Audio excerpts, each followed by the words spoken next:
El día de hoy toca el tema de drenaje percutáneo de colecciones. Mi nombre es Florencio González, soy residente segundo año de la especialidad de Radiología e Imagen en el Hospital Universitario de la Facultad de Medicina de la Autónoma de Nuevo León. Para el tema, mis maestros y asesores fueron el doctor Mario Sánchez Falcón y el doctor Raúl Antonio Luna Vega. Muy bien. Antes de comenzar, me gustaría dar una pequeña frase del padre, de quien es considerado como el padre de la radiología intervencionista, quien en 1963 citó que es evidente que el catéter vascular debe ser más que un instrumento pasivo para hacer observaciones de tipo diagnóstico. También debe ser utilizado para que llegue a ser un instrumento quirúrgico importante. Y en gran parte de lo que hablamos el día de hoy en la clase se desprende de este dicho que el doctor Dotter citó 6 años antes de realizar la primera angioplastía luminal transcutánea. Aunque muchos consideran que el doctor Charles Dotter fue el padre de la radiología intervencionista, no fue sino Ivan Seldinger, quien con el método de Seldinger fue quien por primera vez cateterizó un vaso sanguíneo, y a través de eso nosotros podemos hacer diagnósticos y en estos momentos también terapéutica.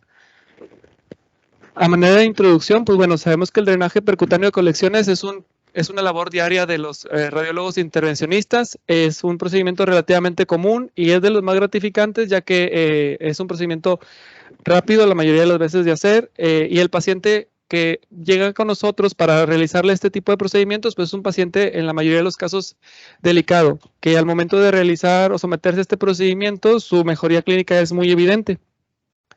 La literatura cita que el éxito técnico es muy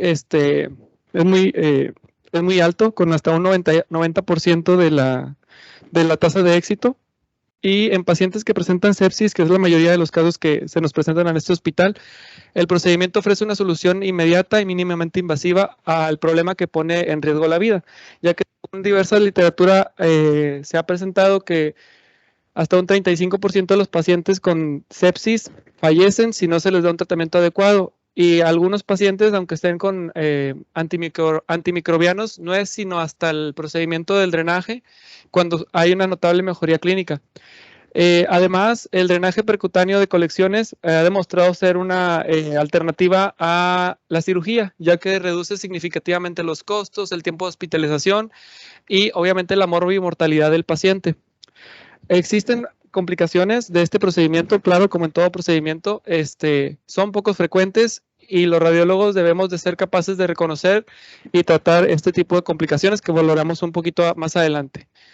Muy bien, a manera de contenido, pues tenemos como primera línea algunas definiciones, las indicaciones y contraindicaciones que se maneja para el drenaje percutáneo, los métodos de imagen utilizados, qué materiales, los distintos tipos de abordajes y técnicas, cuidados posteriores a la colocación del catéter, algunas tasas de éxito y complicaciones, y qué es lo que recomienda la Sociedad de Radiología Vascular en Estados Unidos, cuál es el corte que recomiendan ellos de complicaciones reportadas por Centro de Radiología Intervencionista, un caso clínico y la bibliografía.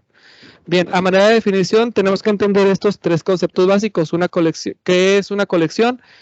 ¿A qué se refiere la técnica del drenaje percutáneo? ¿Y cuál es la diferencia con el aspirado? La colección, pues bueno, sabemos muy bien que es la acumulación en alguna cavidad natural o patológica de un líquido, ya sea que este líquido pueda ser sangre, pus, exudado, trasudado, que en la mayoría de las ocasiones con nosotros vemos que es pus.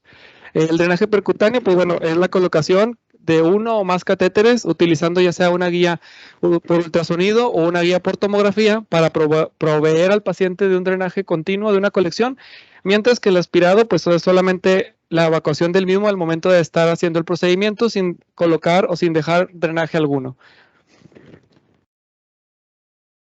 Las indicaciones y contraindicaciones, pues bueno, dentro de las indicaciones principales, tratamiento de abscesos, cuando tenemos una colección que no sabemos qué tipo de colección puede ser, un exudado, un trasudado o un absceso per se, nos sirve también tomar muestras de este tipo de procedimientos para la caracterización de los fluidos, y en muchas ocasiones también ayuda de manera terapéutica inmediata al descomprimir las estructuras adyacentes donde se encuentra este problema.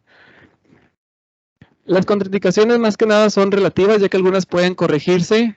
Hay muy pocas contraindicaciones absolutas. Las principales son que el paciente es poco cooperador o que él rechace el tratamiento. Eso ya sería una contraindicación absoluta, pero sin embargo, ausencia de acceso seguro es una contraindicación relativa, ya que dependiendo de varios abordajes que veremos adelante, podemos ofrecer más de un acceso y verificar que sea seguro para el paciente.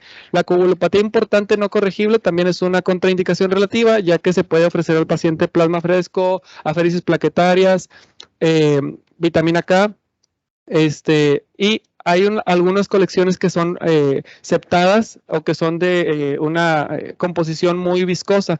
Bueno, también se dice que es relativa porque podemos administrar streptokinasa, el activador del plasminógeno tisular. Paciente inestable no cooperador, bueno, eso sí podría ser una contraindicación absoluta, la negativa del paciente obviamente, y los abscesos tumorales hay que tenerlos muy en cuenta porque antes de programar a un paciente para una drenaje o una colocación de drenaje, esta es una contraindicación que habría que hablar con el médico tratante y el paciente, ya que los abscesos tumorales, por lo regular, el catéter tendría que estar a permanencia hasta que no se retire ese tumor, debido a que tienden a formarse y a reformarse una y otra vez. ¿Ok?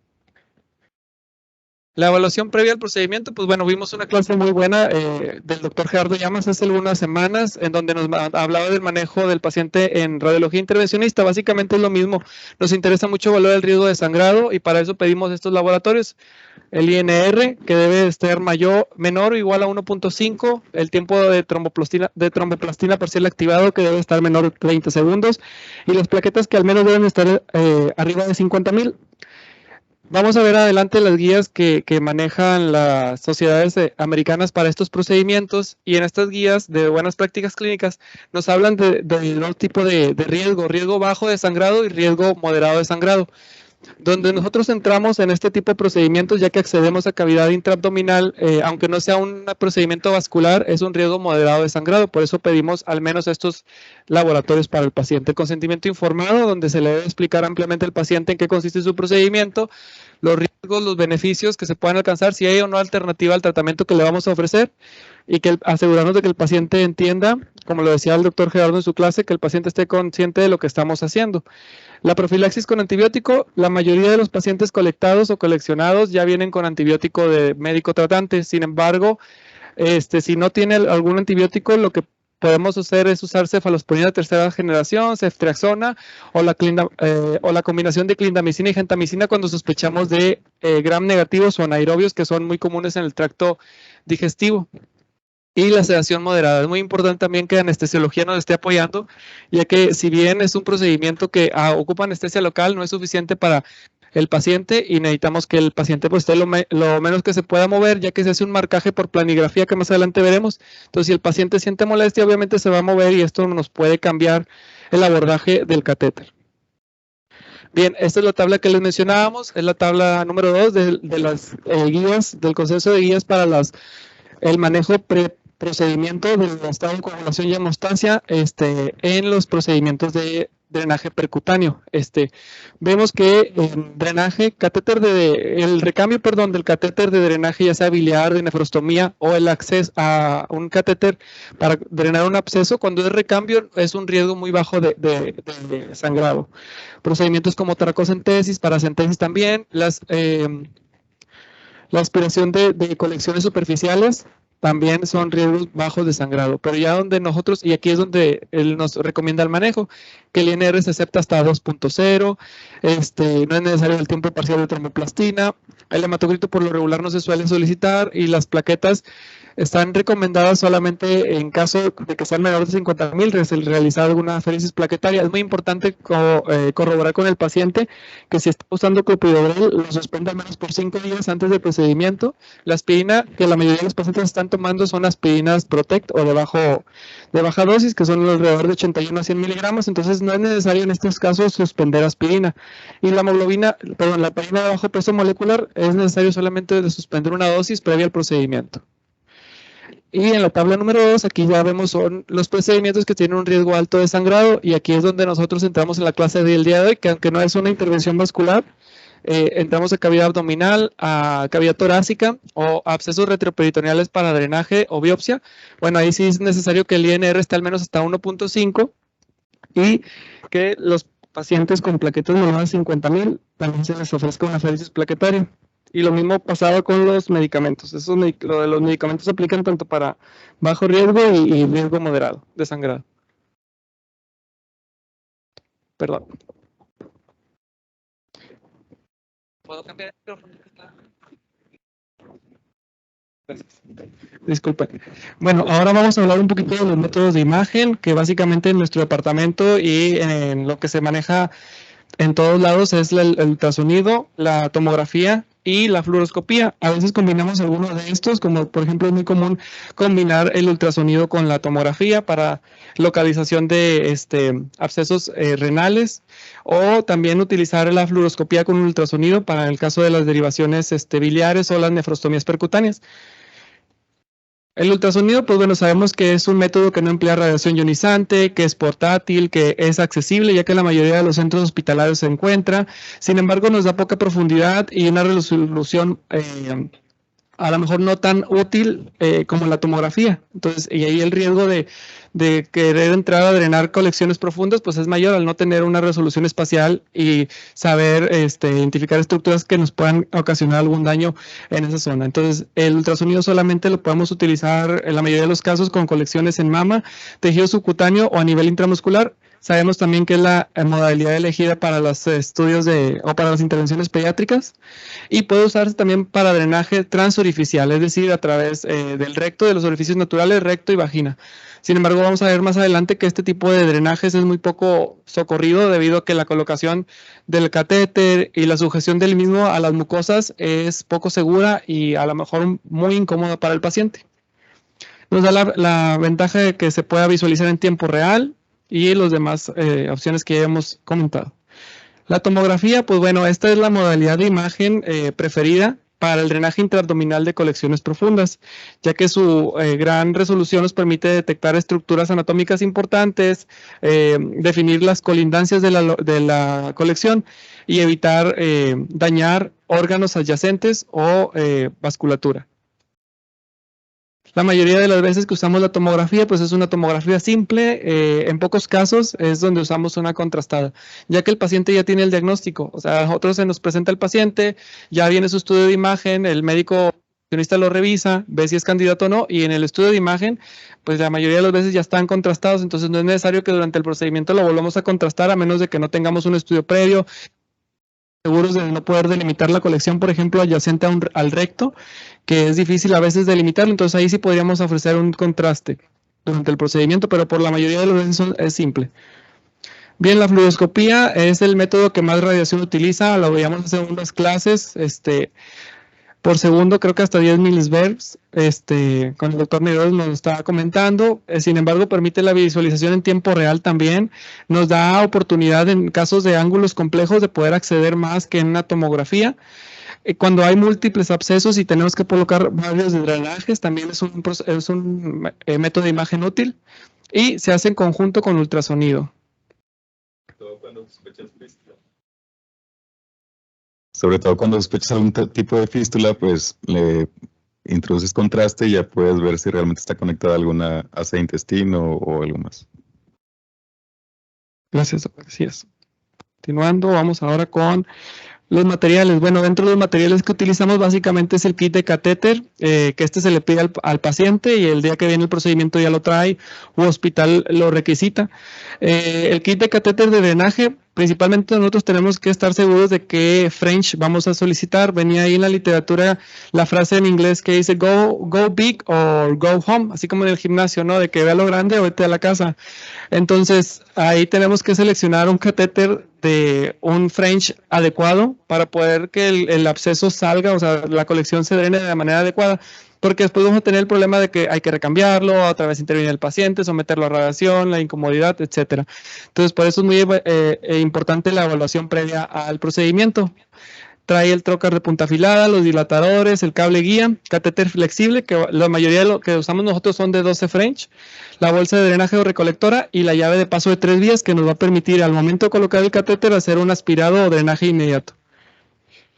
Muy bien, aquí están las fotos de los materiales. Pues aquí tenemos el catéter con cola de cochino, que esta nos ayuda para fijarlo dentro de la colección en el momento de asegurarnos que está en el lugar adecuado. Aquí tenemos el trocar con punta afilada. ¿Sí? Ah, gracias. Acá yo sí lo veía, pero ustedes no, perdón. Ahí voy. Ahí va, ahí va, ahí va. Gracias. El trocar con punta afilada. Aquí tenemos una guía metálica rígida y una guía metálica plástica que también lo podemos introducir a través del catéter para darnos estabilidad al momento de sacar los diferentes planos. Aquí tenemos el Jackson Pratt, que es un método de drenaje que genera vacío, y una bolsita de drenaje recolectora que es por gravedad. La llave de 3 vías que mencionamos anteriormente. Que esto es importante retirarla al momento de que ya terminamos de aspirar del contenido o ya salió la mayor parte del contenido, ya que dejar la llave de 3 vías puede reducir el calibre del catéter. Venía ahí la literatura que si tenemos un catéter de 12 French y dejamos nosotros puesta la llave de 3 vías, el calibre puede ser reducido hasta 6 French solamente por el hecho de colocarle la llave y no retirarla. Ajá. Sí, exactamente. Sí, porque el calibre de la llave es menor. Gracias. Y este es un fijador.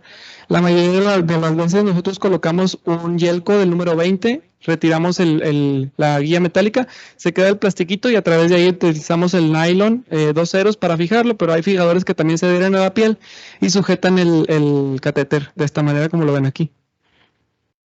Bueno, los materiales, nosotros usamos la lidocaína para infiltrar el sitio donde vamos a puncionar y que no sea tan molesto para el paciente, y anestesio se encarga de utilizar midazolam, fentanilo, propofol o algún otro tipo de sedante que pueda permitirnos hacer el procedimiento de manera confortable para el paciente y para nosotros. Los antibióticos, les comentábamos, la mayoría de los pacientes nosotros no les administramos algún medicamento antibiótico porque ya vienen del médico tratante con la terapia establecida. El abordaje, bueno, hay que tener en cuenta que para la selección de la ruta de acceso debemos de utilizar siempre la vía más corta, la vía que nos permita llegar más rápido a la colección, así evitamos disecar tractos largos y el riesgo obviamente al momento de estar disecando o pasando los dilatadores, lesionar alguna estructura. Que sea una angulación y reproducibilidad de preferencia no complicadas que nos permita trabajar de manera adecuada en las diferentes técnicas de imagen, en la tomografía principalmente. Y conveniente localización también para el paciente. Hay que tener en cuenta que los pacientes se van a ir con el catéter fijado, entonces si nosotros lo ponemos en una localización poco conveniente para ellos, pues existe el riesgo de que se le pueda salir, se le pueda zafar el catéter y hay que volverlo a recolocar. Bien, estas imágenes de tomografía cortes axiales simples a nivel de hígado. Lo que vemos aquí en la primera imagen de la letra A nos señala una imagen hipodensa bien definida, de bordes bien definidos, que correspondía a una colección en el lóbulo hepático derecho. Y esto es para ejemplificar que el abordaje es lo más corto posible. La vía que utilizaron aquí los radiólogos intervencionistas fue la más corta posible. Aquí se utilizó la aguja guía y aquí ya vemos el catéter con su cola en correcta posición. Entonces ahí también utilizaron la vía más corta. Hay que tener cuidado porque este tipo de abordaje también puede lesionar pleura, ya que recordemos que las cúpulas diafragmáticas cubren ciertas zonas del riñón o la área desnuda del hígado. Entonces hay que tener mucho cuidado al momento de introducir el trocar para no generar después un neumotórax ahí. Más adelante lo veremos en los abordajes. Y aquí los distintos tipos de abordajes es transabdominal, que es un abordaje cómodo tanto para el radiólogo como también mucho más para el paciente por el tipo de posición que está durante el procedimiento. Transrectal y transvaginal, que realmente no nos ha tocado verlos en este mes de rotación, pero que están descritos y que se pueden realizar también para el drenaje de abscesos en hueco pélvico. Y el drenaje transglúteo, que también es el de los más socorridos. Muy bien, para hablar un poco más del drenaje transglúteo, nos parece importante mencionar que en estas radiografías tomografías en corte axial que estamos viendo contrastadas, pues nos llama mucho la atención que a nivel presacro está la presencia de una imagen de forma ovalada, de bordes definidos, con centro hipodenso, un poco de paredes delgadas que realzan con el contraste, con la administración del contraste, y tiene unas zonas con densidad de gas en su interior. Entonces aquí estamos viendo que hay una colección a este nivel. Y en el abordaje transglúteo, lo que nos interesa a nosotros descartar es que no vayamos a dañar el paquete neurovascular, tanto el nervio ciático como los vasos glúteos que discurren por ahí, los glúteos inferiores, no lastimarlos. Y aquí el abordaje principalmente se debe de hacer infraespinoso, que aquí vemos el ligamento sacroespinoso, ¿es correcto? Que es la localización ideal para colocar el trocar, siempre lo más cercano al sacro, para evitar lesionar en este caso al nervio ciático que discurre anterior y también para evitar lesionar los vasos glúteos o las arterias glúteas que discurren también un poquito más anterior que el ligamento sacroespinoso en su inserción con el sacro. Y aquí estamos viendo cómo se colocó el catéter y prácticamente el catéter de drenaje y prácticamente la colección pues ya no está o ya no es tan visible como al principio. Ok, dentro de las técnicas, pues bueno, utilizamos diferentes tipos de técnicas. Una de ellas es el trocar directo.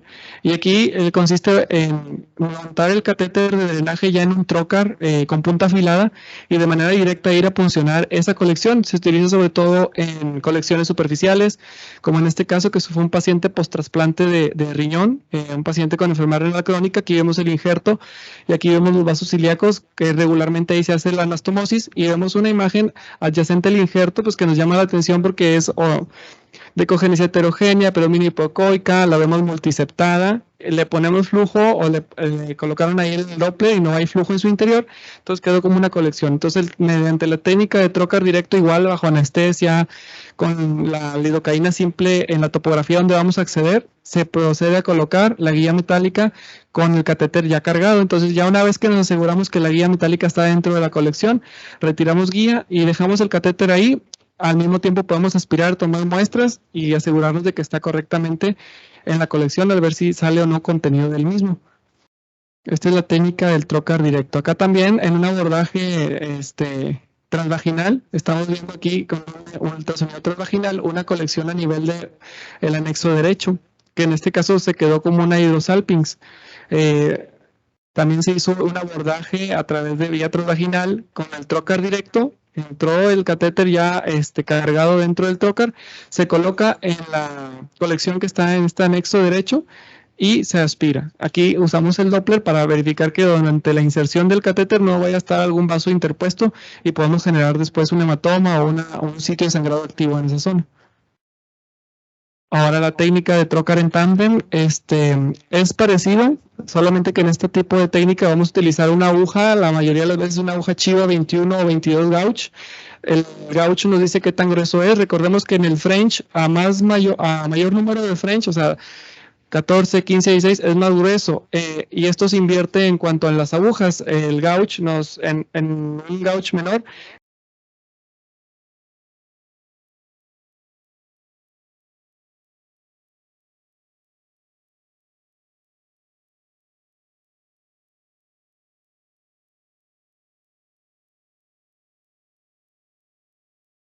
En las ocasiones son colecciones profundas, entonces utilizamos la tomografía, hacer un control por tomografía y ya una vez que estamos seguros de que la aguja Chiva está en una localización adecuada, se introduce el trocar con el catéter cargado inmediatamente paralelo a esta aguja.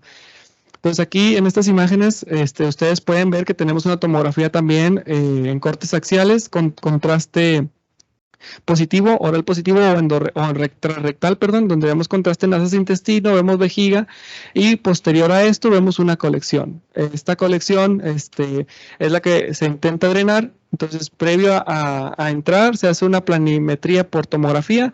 Se utilizan estas celdas que están marcadas, son radiopacas y nos permiten a nosotros verlas de esta manera en la piel del paciente al momento de realizar la tomografía. Ya la tomografía nos da los cortes en números, 200, 250, 300. Entonces, en base a nosotros vemos la imagen y queremos acceder, nos fijamos en el tomógrafo en qué corte está, marcamos con la cinta para que tiene las líneas radiopacas. No sé, decir, quiero acceder a nivel del corte 150, entonces ponemos la línea, el paciente lo alineamos en el gantry de manera que quede las marcas que nos da la tomografía, las líneas infrarrojas que vemos, que quede en esa zona, marcamos con la cinta y ya una vez marcando la cinta en esa zona, en esa línea que queremos acceder, nosotros podemos contar estos líneas radiopacas, estos puntitos que están marcados, y haciendo un conteo ya sea de derecha a izquierda o de izquierda a derecha, a través de ahí se hace un marcaje con un plumoncito y se inserta la aguja, ¿verdad? Que aquí estamos viendo, ya se hizo el marcaje, se hizo la colocación de campos estériles, previa técnica de asepsia, se introduce la aguja, en este caso una aguja chiva, donde estamos marcándola, se hace una tomografía de control. Si ustedes observan acá, vean cómo está lo más pegado al sacro para evitar lesionar las estructuras que hace rato mencionamos. Se hizo un complemento trirectal, como lo hemos visto en la imagen previa, ya que era difícil separar la colección del recto. Ya nos aseguramos de que la aguja esté en una posición adecuada, y una vez hecho esto, el control, se hace una incisión pequeña con un bisturí, se seca con una pinza hemostática para hacer una disección Roma, y a través de esta incisión, se introduce ahora sí el catéter cargado dentro de un trocar. Aquí está la disección con una pinza hemostática. El catéter se mide, nosotros medimos en la tomografía qué distancia hay de la colección a la piel, y en base a esta medida nosotros podemos marcar con una regla ahí el catéter hasta qué sitio lo vamos a introducir. Y una vez que lo marcamos, se introduce el catéter montado en la guía, se corrobora su colocación adecuada mediante una imagen de control también por tomografía, y ya una vez que vemos que el catéter está en la localización adecuada, se procede a retirar tanto la aguja como la guía metálica que está en el interior del catéter. Vean ustedes aquí como ya se quita la aguja metálica, se deja solamente el catéter, y se anuda la cola de cochino. Tiene el catéter un mecanismo que es un hilo que vemos aquí, donde el radiólogo intervencionista lo tracciona, y esto permite que la punta del catéter se enrosque y forme la cola de cochino para evitar que se salga de donde lo estamos introduciendo. Es importante también hacer el aspirado inmediato para asegurarnos de que estamos dentro de la colección. Aquí ustedes pueden ver un líquido de aspecto purulento o hemático. Esto se envía a patología o se envía a bacteriología. Aunque a veces los médicos tratantes no nos soliciten esto, nosotros lo enviamos para tener evidencia de que se analizó el líquido, porque muchas veces dicen, no, doctor, es que pues no me dijo nada el doctor, nada más vengo a hacer el procedimiento, pero no sé. Entonces ya de esta manera nosotros, al mandar a analizar el líquido, tenemos un sustento de decir que se aisló, si vimos algunas células de importancia, que nos reporta patología, y en base a eso, pues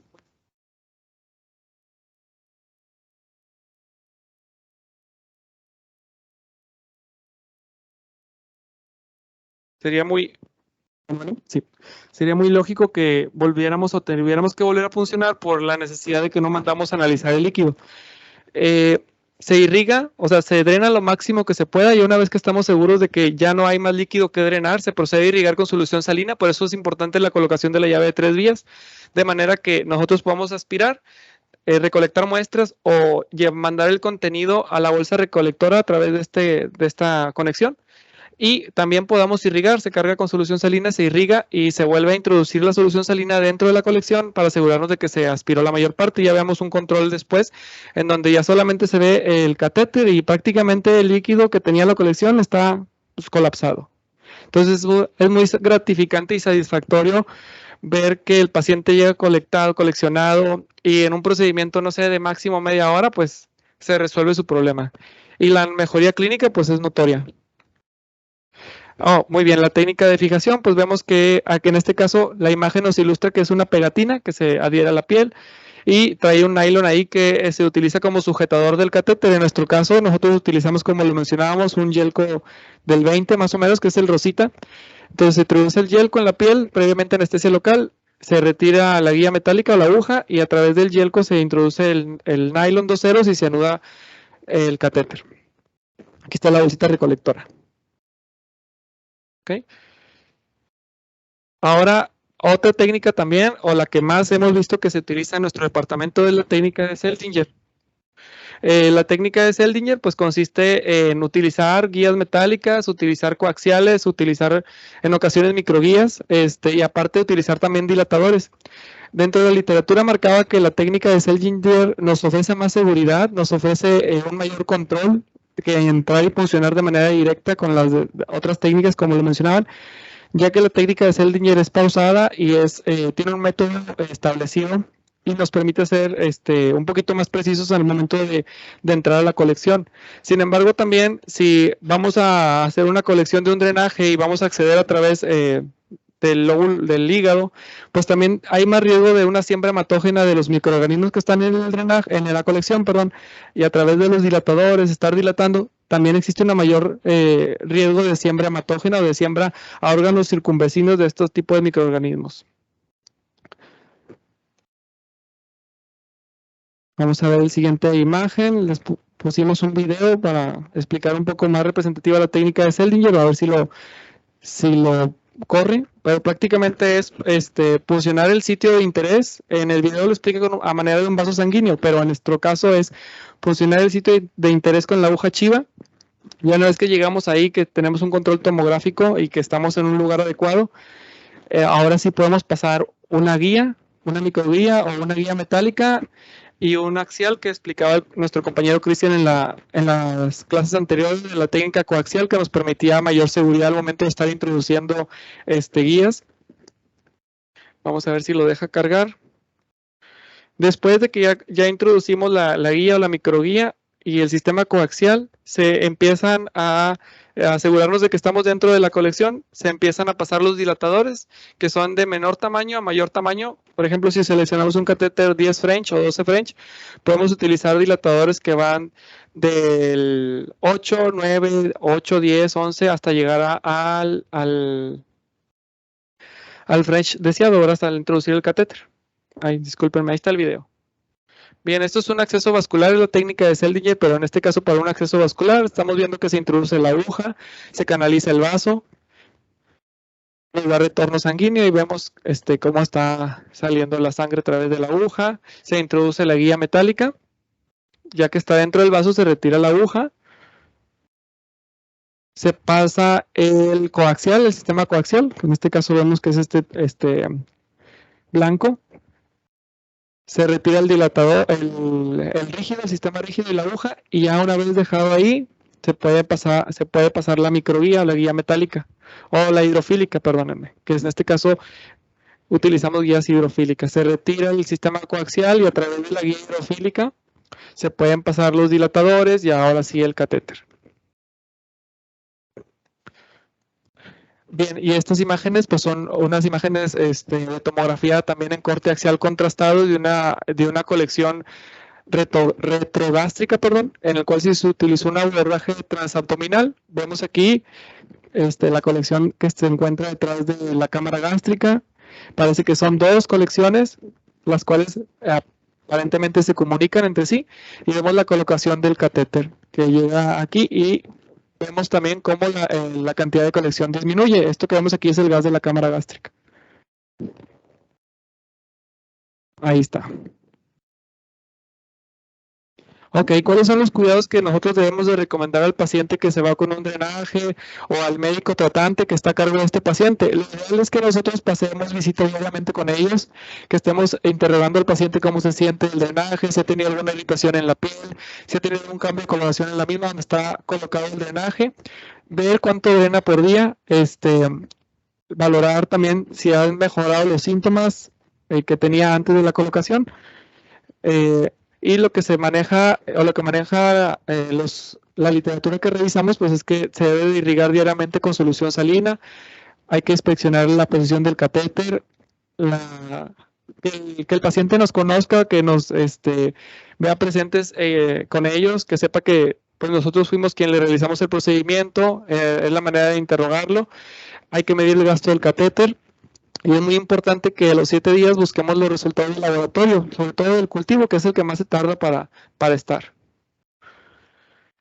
¿Cuándo marca la pauta de retirar un catéter? Bueno, pues es varios aspectos clínicos y de laboratorio, principalmente que el paciente con sepsis haya resuelto la fiebre, que haya una notable disminución de la cuenta leucocitaria y que muchos de estos pacientes que llegan a nosotros o que nos piden que les coloquemos el catéter de drenaje es porque están con presores, porque están en choque séptico y tienen la necesidad de usar aminas para poder estar hemodinámicamente estables. Entonces, ya que vemos que hay un destete o que ya no lo utilizan, más estos otros parámetros, y muy importante, por eso lo anterior del cuidado postcatéter es ver que el drenaje sea menor a 10 mililitros por día, es cuando nosotros podemos valorar, hacer un estudio de control tal vez, para ver si ya no queda evidencia de colección y poder retirar el catéter.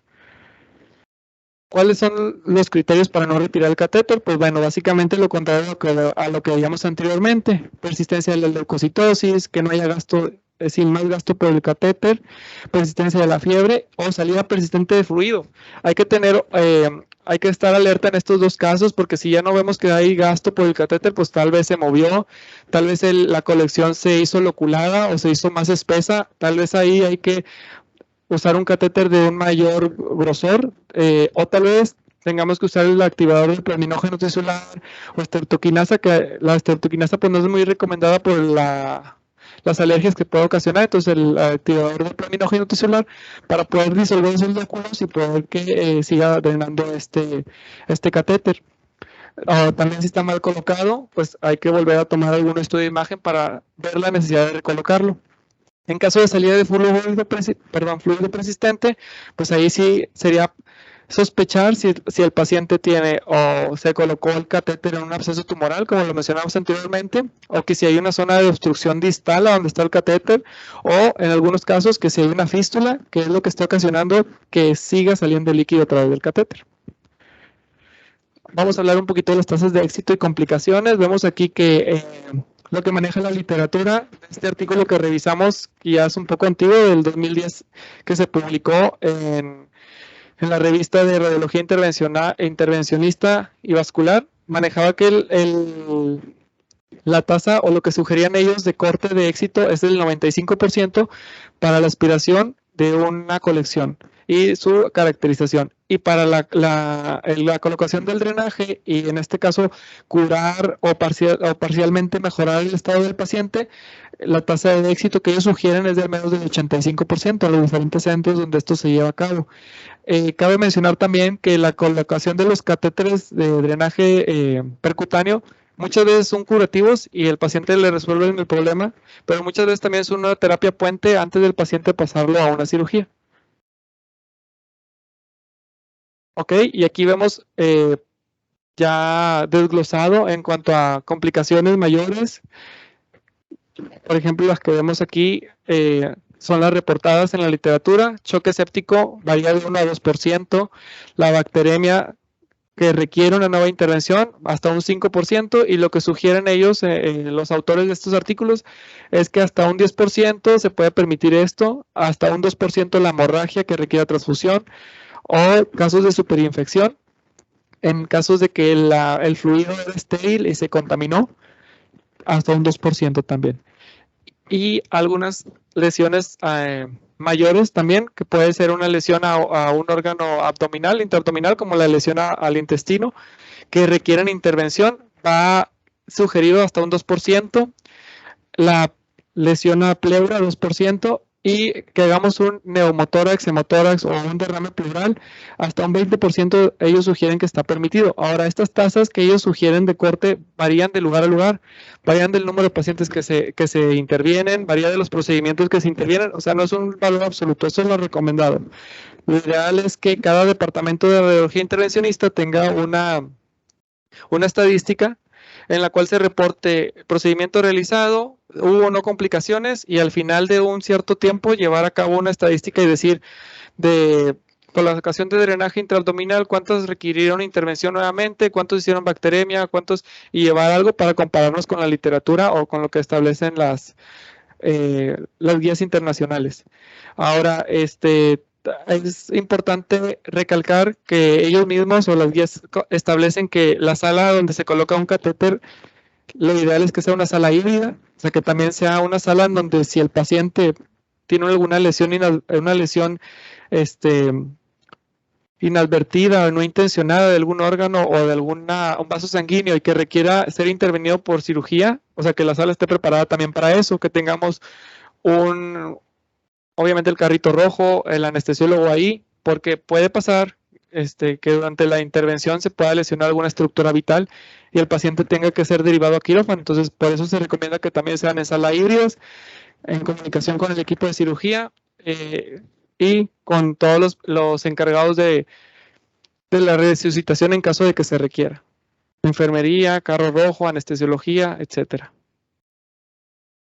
Ok, ¿y cuál es el límite? Dentro, ya englobando todas las complicaciones que pueden haber, que pueden ocurrir durante una colocación de drenaje percutáneo, ¿cuál es el límite de lo que sugiere la literatura? Que todo esto se englobe a un 10%. Si ya pasa del 10%, algo está mal en el servicio, no están haciendo los procedimientos correctos en los pacientes correctos, o hay una falta de entrenamiento en las personas que lo están haciendo. O investigar por qué está pasando esto. Por eso se sugiere hasta el 10%. Ok, vamos a ver un pequeño caso clínico. No sé si algún compañero de segundo año nos pueda apoyar con él. Sí. Es que este no tiene pila. Sí.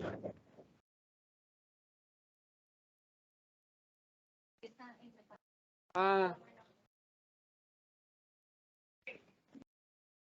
Pues si acaso se escucha algo.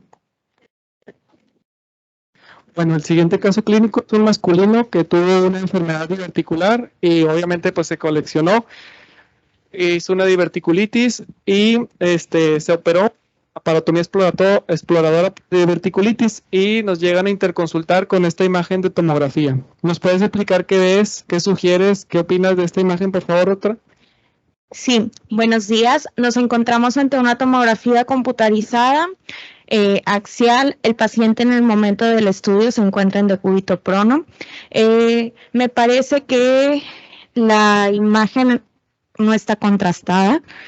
Honestamente, dado por el antecedente de la diverticulitis, del procedimiento quirúrgico que le hicieron, lo que ya mencionaste de que se coleccionó, el estudio ideal sería una tomografía de abdomen contrastada para nosotros poder delimitar pues la colección que estás mencionando, ¿verdad?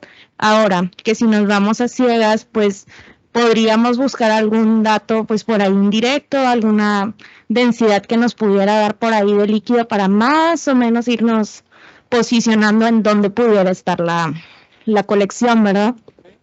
De acuerdo a lo que dijo la doctora Brosi, que estaba muy bien su opinión.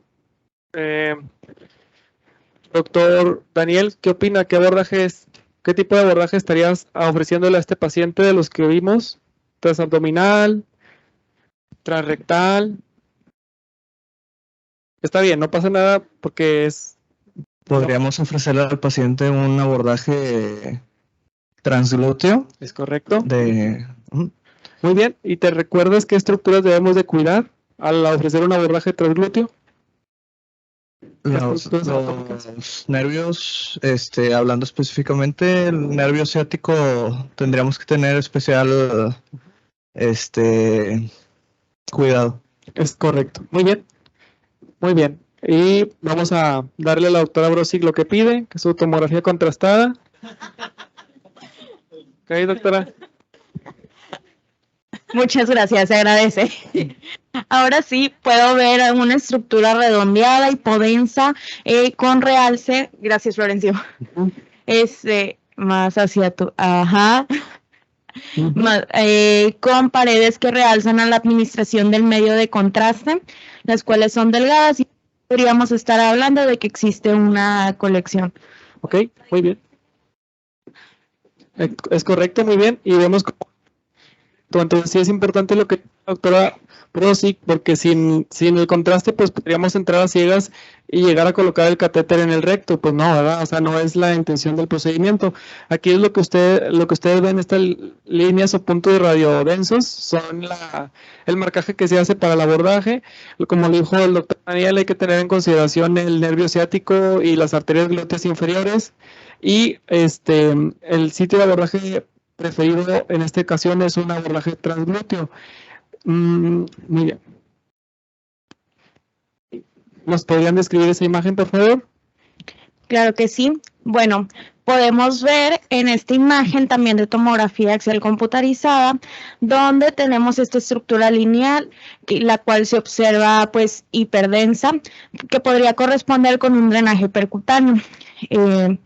En este caso de la guía. En la guía, perdón.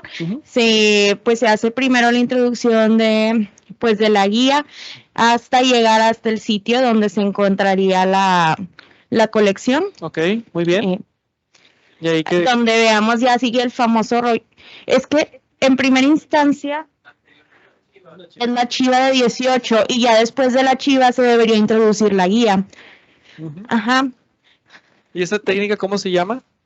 Es la de Seldinger. Correcto. Muy bien. Y ahí estamos viendo la colocación adecuada del catéter. Ajá. Ahora sí ya estamos viendo el catéter, cómo se dobla su puntita para formar la famosa cola de cochino. Y ahí está. La guía. Y al final. El catéter. Gracias.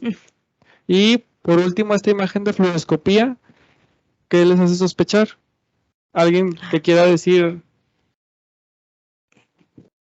¿Se inyectó material de contraste a través del catéter? Bueno, podemos ver cómo existe, hacemos la inyección del medio de contraste y podemos ver fuga del mismo material de contraste, lo que nos estaría haciendo sospechar de que hay un trayecto fistuloso.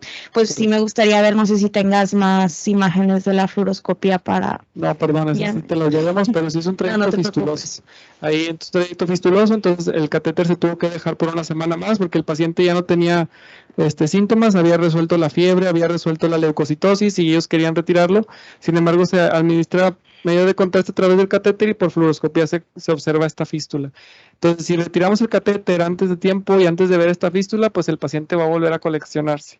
Entonces, por eso es importante que se solucione la fístula, que se que se cierre la fístula. Ajá, gracias.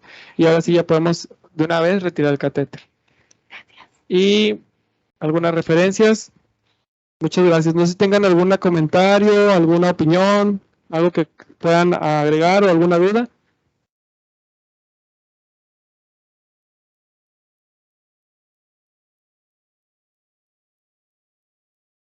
Todos menos la doctora Brosia, ¿cierto? ¿Se escucha? ¿Qué me estás diciendo? Muchas gracias por tu clase, Florencio. Yo tengo una duda, doctor. Muchas veces cuando estamos de guardia y que se realizan esta clase de procedimientos, ya vimos que dentro de los criterios para hacer el retiro del drenaje, no hay alguno como tal que nos incluya algún estudio de imagen. Muchas veces llegan y nos dicen de que, oye, queremos el estudio para valorar retiro. Y les pregunta sobre los criterios de cómo ha estado el gasto, cómo está clínicamente, si la fiebre ya se dio, si hubo disminución de la leucocitosis. Ahí, ¿cuál sería la conducta adecuada para nosotros como radiólogos? Bueno. Si quieres. Bueno, es que creo que estoy muy pegado.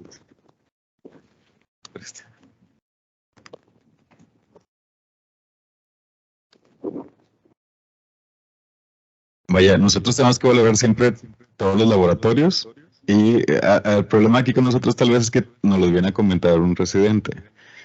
Entonces, igual siempre, si tienen dudas, es mejor revisar otra vez los laboratorios, los datos clínicos del paciente, porque muchas veces se mueve el catéter porque el paciente al final de cuentas o se jala. El catéter tiene que estar hacia más abajo de donde se coloca el catéter, donde entra percutáneamente para que por gravedad esté drenando todo. Entonces muchas veces el paciente se mueve y jala el catéter y se puede salir del sitio donde estaba originalmente. Entonces, ya sea que se haya movido y tenga todavía laboratorios de leucocitosis o datos inflamatorios, si tiene datos clínicos y no sale nada, hay que hacer el estudio de imagen. Si sospechan que ya están mejorando los parámetros y que todo está bien, igual hay que hacer el estudio de imagen. Vaya, entonces, antes de retirarlo, todos los pacientes tienen que tener su estudio de imagen para comprobar que ya no tiene nada. Y esto va sobre todo para los fellows, porque luego lo retiramos, se le vuelve a hacer la colección, o resulta que simplemente se había movido el catéter, y pues obviamente es un gasto otra vez para el paciente. Y te lo van a recordar muchas veces. Entonces, por esa parte es muy importante, antes de quitar cualquier cosa, verificarlo. Okay. Sí, buenos días. ¿Me escuchan? ¿Me escuchan?